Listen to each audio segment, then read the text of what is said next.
everybody. It's Sunday morning.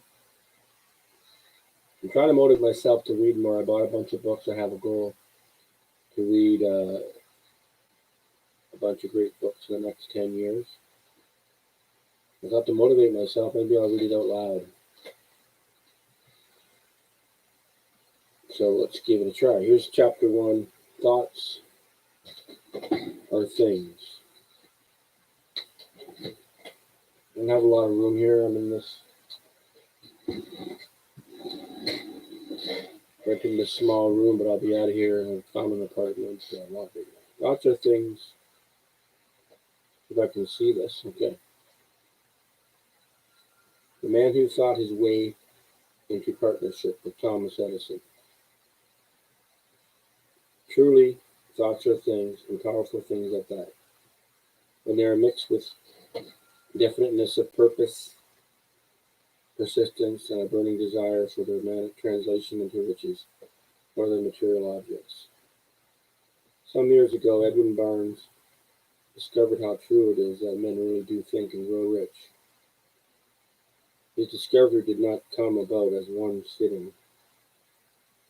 It came little by little, beginning with a burning desire to become a business associate of the great Edison. One of the chief characteristics of Barnes' desire was that it was definite.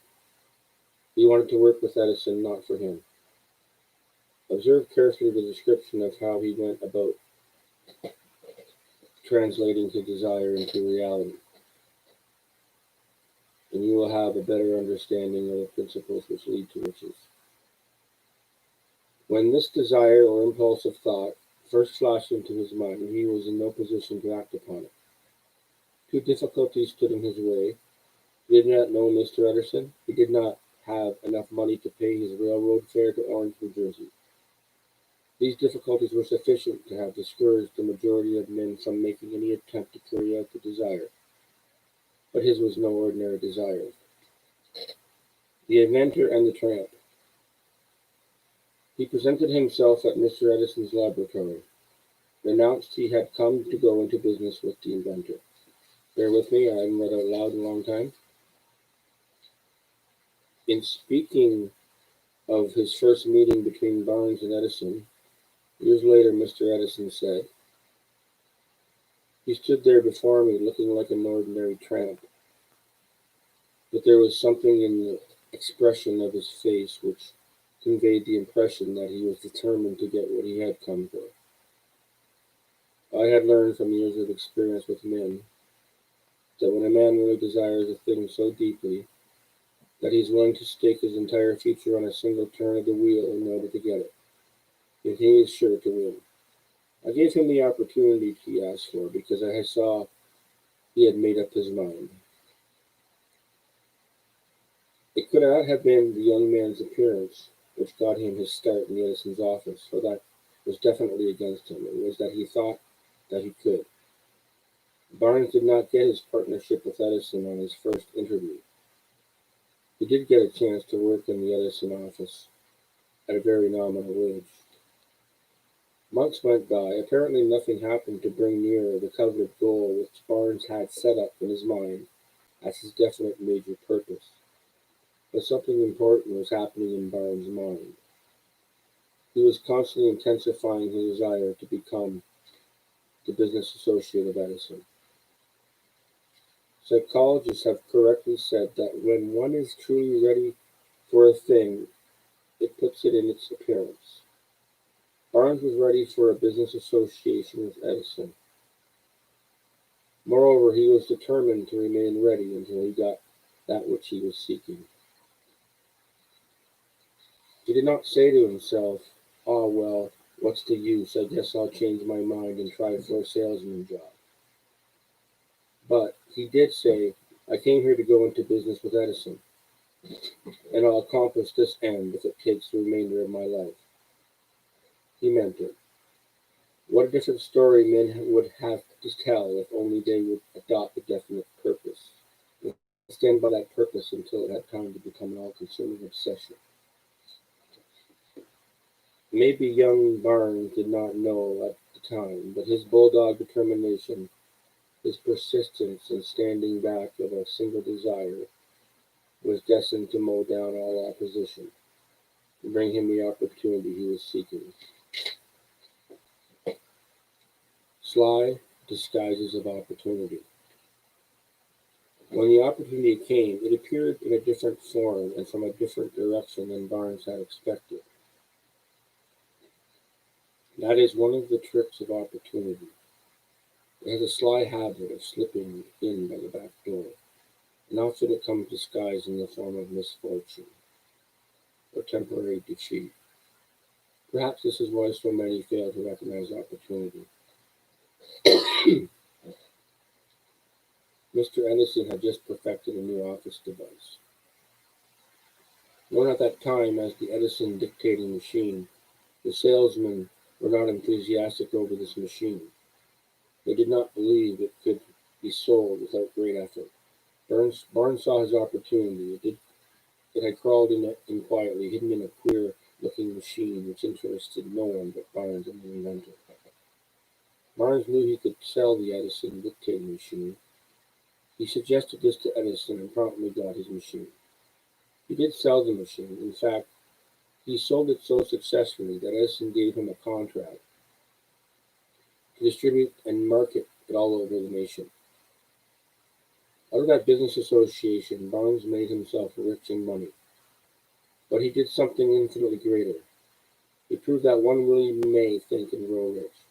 How much actual cash that original desire of Barnes was worth to him, I have no way of knowing. Perhaps it brought him $2 or $3 million.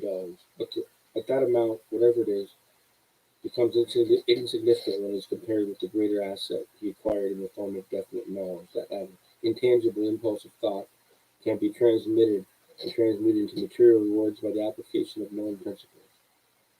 Barnes literally thought himself into a partnership with Edison. He thought himself into a fortune. He had nothing to start with except the capacity to know what he wanted and the determination to stand by that desire.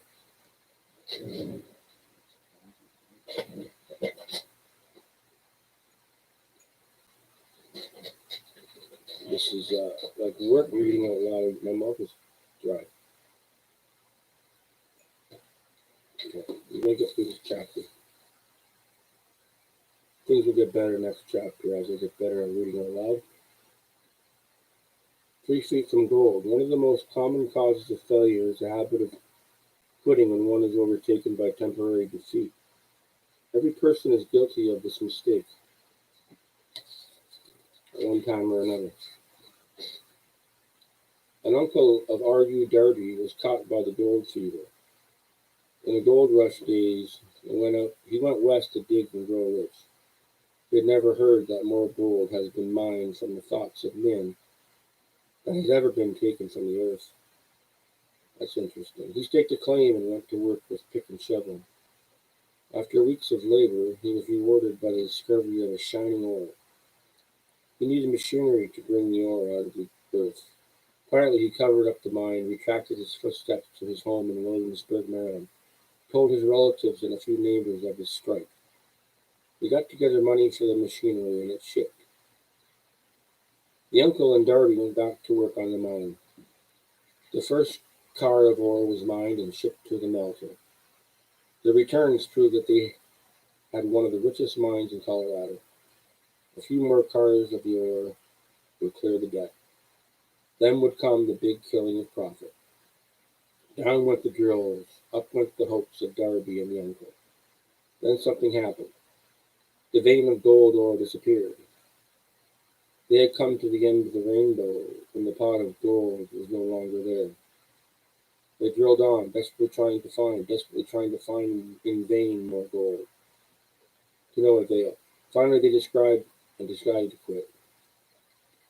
They sold the machinery to a junk man, and a few $100s later, took the train back home.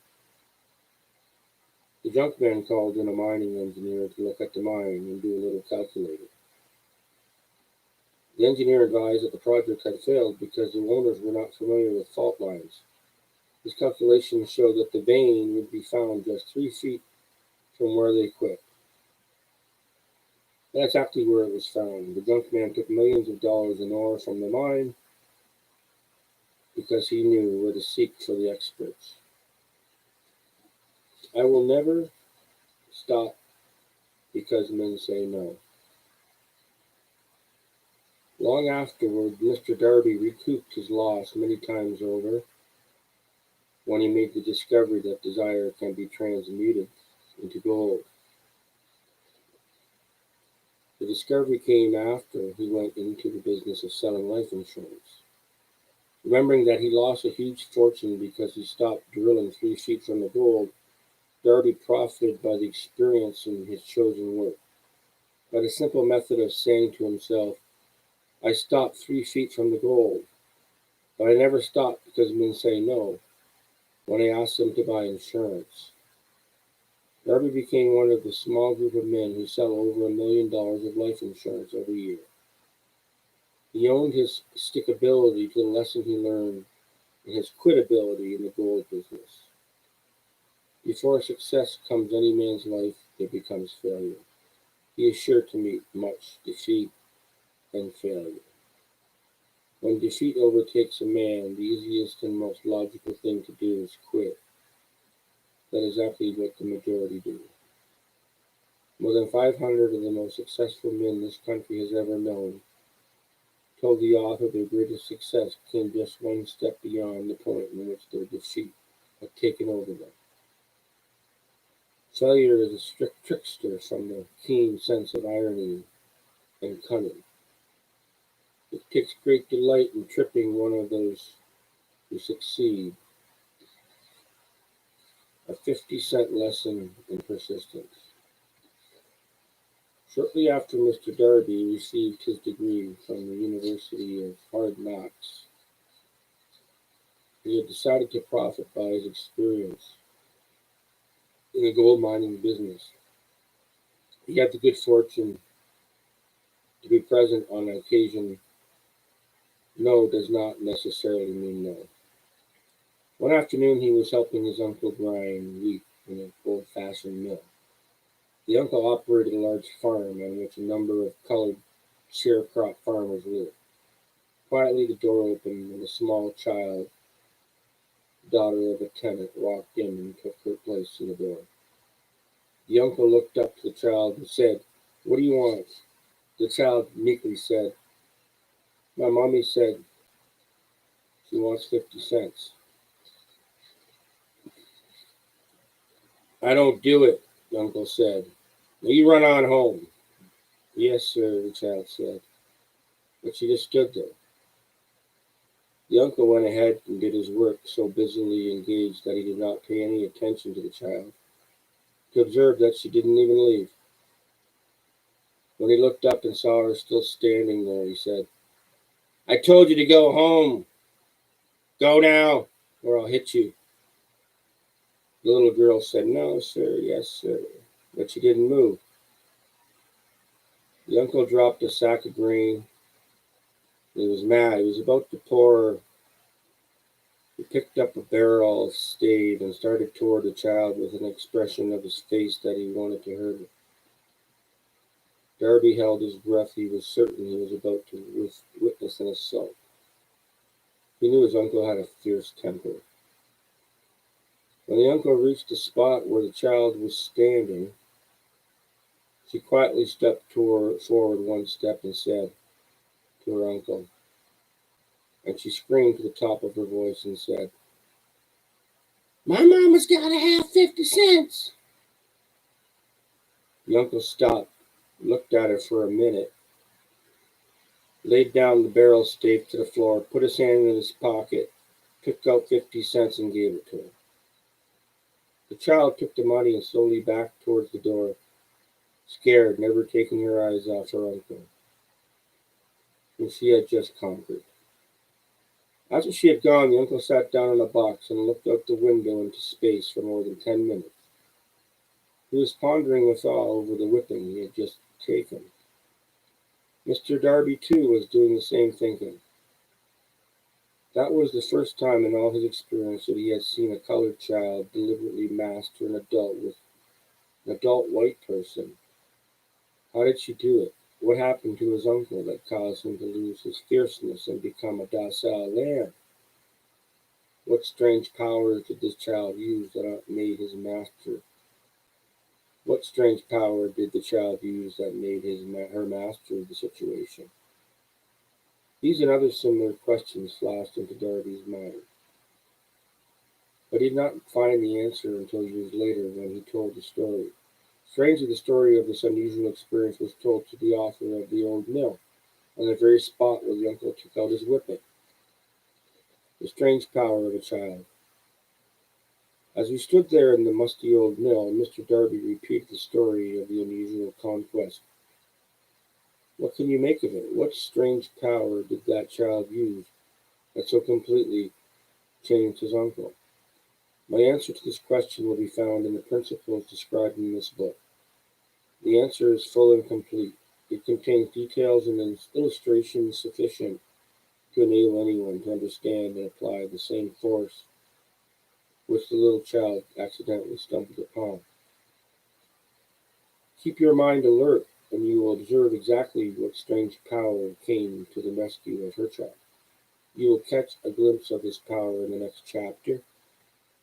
Somewhere in the book you will find an idea that will quicken your receptive powers and place at your command, for your own benefit, the same irresistible power. The awareness of this power may come to you in the first chapter, or it may flash into your mind in some subsequent chapter.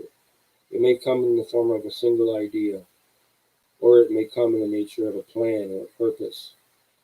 Again, it may cause you to go back into your past experiences, or failures, or defeats, and bring to the surface some lesson by which you can regain all that you lost through defeat. After I had described to Mr. Darby the power and unwittingly use of the little child, he quickly retraced his 30 years of experience as a life insurance salesman, and frankly acknowledged that his success at the field was due, in no small degree, to the lesson he had learned from that child. Every time a prospect tries to bow me out or say no, I don't buy, I say, that child stood there in the mill, her big eyes glaring in defiance, and I said to myself, I've got to make this sale. The better portion of all sales I've made were made after people said no. He recalled, too, his mistake in having stopped only 3 feet from goal.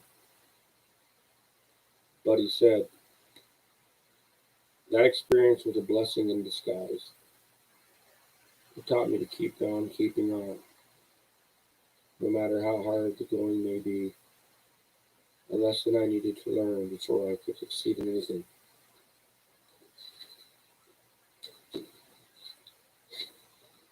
The story of Mr. Darby and his uncle, the child in the gold mine, doubtless will be read by hundreds of men who make their lives by selling insurance.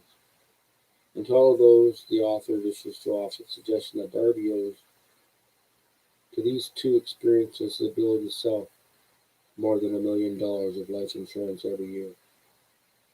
Mr. Darby experiences were commonplace and simple enough. If they held the answer to his destiny in life, therefore they were important as life itself. He profited by these two dramatic experiences because he analyzed them and found the lesson. But what of the man who has neither the time nor the inclination to study failure in search of knowledge that may lead to success? Where and how is he to learn the art of converting defeat into stepping stones of opportunity? In answer to these questions, this book was written.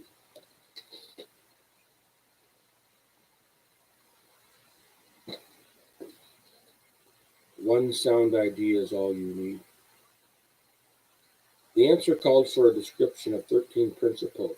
But remember, as you read, the answer you may be seeking to the question which you have caused you to ponder over the strangest of life may be found in your own mind, through some idea, plan, purpose which you may spring into your mind as you read. One sound idea is all it takes. Before we go any further in our approach to the prescription of the principles, we believe you are entitled to receive this important suggestion. When riches begin to come, they come very quickly, in such great abundance That one wonders where they have been hiding all these years, lean years. This is an astounding statement, and all the more so when we take into consideration the popular belief that riches come only to those who work hard and long. This is an astounding statement, and all the more so when we take into consideration the popular belief that riches come only to those who work hard and long. When you begin to think and grow rich, you will observe that riches begin with a state of mind, with definiteness of purpose, with little or no hard work. You and every other person ought to be interested in knowing how to acquire the state of mind which will attract riches. I spent 25 years in research because I too wanted to know how wealthy men become that way. Observe very closely as soon as you master the principles of this philosophy and begin to follow the instructions for applying these principles. Your financial status will begin to improve, and everything you touch will begin to transmute itself into an asset and benefit. Impossible? Not at all. One of the main weaknesses of mankind is the average man's familiarity with the word impossible. He knows all the rules which will not work. He knows all the things which cannot be done. This book was written for those who seek the rules which have made others successful, and we are willing to stake everything on these rules. Success comes to those who become success conscious. Failure comes to those who indifferently allow themselves to become failure conscious. Success comes to those who become success conscious. The object of this book is to help you seek and to learn the art of changing your mind from failure consciousness to success consciousness. Another weakness found in altogether too many people is the habit of measuring everything and everyone by their impressions and beliefs. Some persons who read this will believe they cannot think and grow rich because their thoughts and habits have been steeped in poverty, want, misery, failure, and defeat. These unfortunate people remind me of a prominent Chinese who came to America to be educated in American ways. He attended the University of Chicago. One day President Harper met this young Oriental on the campus, stopped to chat with him for a few minutes, and asked what had impressed him as being the most noticeable characteristics of the American people. Why, the student said, the queer slant of their eyes. Your eyes are off slant. What do we say about the Chinese? We refuse to believe that which we do not understand. We refuse to believe that which we do not understand. We foolishly believe that our own limitations are the proper measure of limitations. Sure, the other fellow's eyes are off slant because they are not the same as our own. They see the same thing back at you. The impossible Ford V8 motor. When Henry Ford decided to produce his famous V8 motor, he chose to build an engine with the entire 8 cylinders cast in one block, and instructed his engineers to produce a design for the engine. The design that was placed on paper, but the engineers agreed to a man that it was impossible to cast an 8 cylinder engine block in one piece.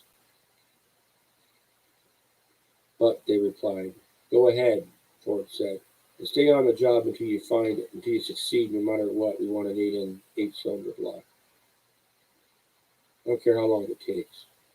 Ford, hey, that's where my grandfather retired from. The engineers went ahead. There was nothing else for them to do. If they were to remain employed, 6 months later, nothing happened. Another 6 months passed and still nothing happened. The engineers tried every conceivable plan to carry out the 8 cylinder order. Impossible, they said. At the end of the year, Ford checked with his engineers, and again they informed him they had found no way to carry out these orders. Go right ahead. I want it and I'll have it. They went ahead, and then, as if by a strike of magic, the secret was discovered. The Ford determination had once won again. This story may not be described with minute accuracy, but the sum and substance is correct. Deduce from it, you who Wish to think and grow rich.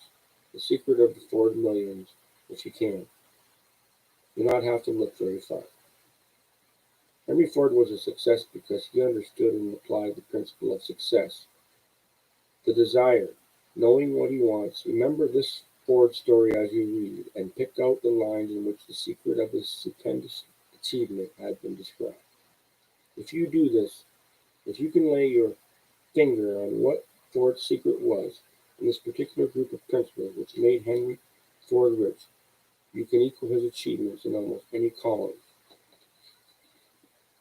for which you are suited. Why you are the master of your fate. When Henry wrote the prophetic lines, I am the master of my fate, I am the captain of my soul, excuse me, he should have informed us that we are the masters of our fate, the captains of our souls, because we have the power to control our thoughts. He should have told us that our brains become magnetized with the dominating thoughts which we hold. By means with which no man is familiar, these magnets attract to us the forces, the people, the circumstances of life which harmonize with the nature of these dominating thoughts. He should have told us that before we can accumulate riches in great abundance, we must have magnetized our minds with intense desire for riches. Then we must become money conscious until the desire for money drives us to create definite plans for action to acquire it. But being a poet, not a philosopher, Henry contented himself by stating a great truth in poetic form, leaving those who followed him to interpret the philosophical meaning of his lines. Little by little the truth had unfolded itself, until it now appears certain that the principles described in this book hold the secret of mastery over our economic fate. Principles that can change your destiny. We are now ready to examine the first of these principles. Maintain a spirit of open-mindedness, and remember as you read, they are the invention of no one man. The principles have worked for every man. You can put them to work for your own enduring benefit. You will find it easy, not hard to do. Some years ago, I delivered the commencement address to Salem College in West Virginia. I emphasized the principles described in the next chapter with no such intensity, because with so much intensity that one of the members of the graduating class definitely appropriated it and made it a part of his own philosophy. The young man became a congressman and an important factor in Franklin Roosevelt's administration. He wrote me a letter in which he so clearly stated his opinion of the principle outlined in the next chapter, and I had chosen to publish his letter as an introduction to this chapter. It gives you an idea of the rewards to come. My dear Napoleon, my service as a member of Congress having given me an insight into the problems of men and women, I am writing to offer a suggestion which may become helpful to thousands of worthy people. In 1922, you delivered the commencement address to Salem College when I was a member of the graduating class. In that address, you planted in my mind an idea which has been responsible for the opportunity I now have to serve the people of my state, and I will be responsible in a very large measure for whatever success I may have in the future. I recall, as though it were yesterday, the marvelous description you gave of the method by which Henry Ford, with but little schooling, without a dollar, with no influential friends, rose to great heights. I made up my mind then, even before you had finished your speech, that I would make a place for myself, no matter how many difficulties I had to surmount. Thousands of young men and people will finish their schooling this year, and within the next few years, every one of them will be seeking such a message of practical encouragement as the one I received from you. They will want to know where to turn, what to do to get started in life. You can tell them because you have helped to solve the problems of so many people. There are thousands of people in America today who would like to know how they can convert ideas into money. People who must start at a scratch without money and, and recoup their losses. If anyone can help them, you can. If you publish this book, I would like to own the first copy that comes from the press, personally autographed by you. Best wishes, believe me, Jennings Randolph. 35 years later, after I made that speech, it was my pleasure to return to Salem College in 1957 and deliver the baccalaureate sermon. At the time, I received an honorary doctorate of literature degree. Since that time, I have watched and become one of the nation's leading airlines executives, a great inspirational speaker, and United States Senator. Well, that's the end of chapter 1. Chapter 2 will be desire. It was a little rusty. It's early in the morning, hard to see. Next time be better.